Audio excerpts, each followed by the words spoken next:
My name is Mick Gutaw, and I'm Chairman and CEO of Trainer State Bank. I served as the Director of the Federal Home Loan Bank for 10 years. I started in banking in 1972, so it's been over 40 years in my banking career.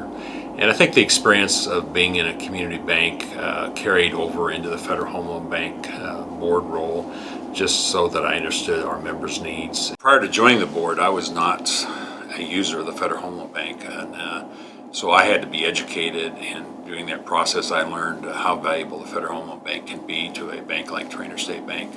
And we have very much appreciated our relationship as a community bank to the Federal Home Loan Bank, and see how that's carried on throughout the Midwest from the Federal Home Loan Bank in Des Moines. In 2006, we hired Dick Swanson, and Dick just did a great job of assembling the management team. Most of those people who are still there today, and they've done a great job of bringing our bank forward and actually making it one of the best banks in the system, I believe.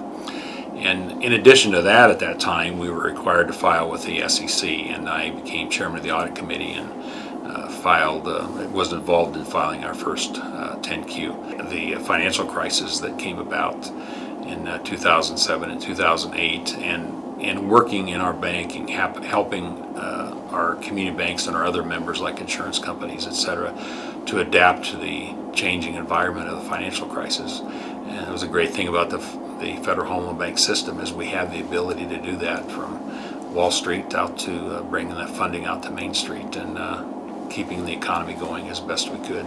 And I think that made a huge difference to the whole country. It just wasn't really recognized what role the Federal Home Loan Banks were playing in that.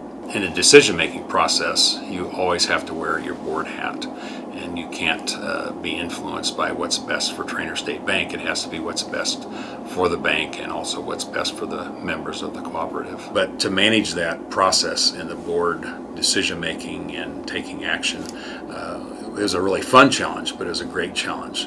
And I think through that we were able to bring what was best for the member and for the cooperative, and continue to bring those things forward and continue to implement those ideas.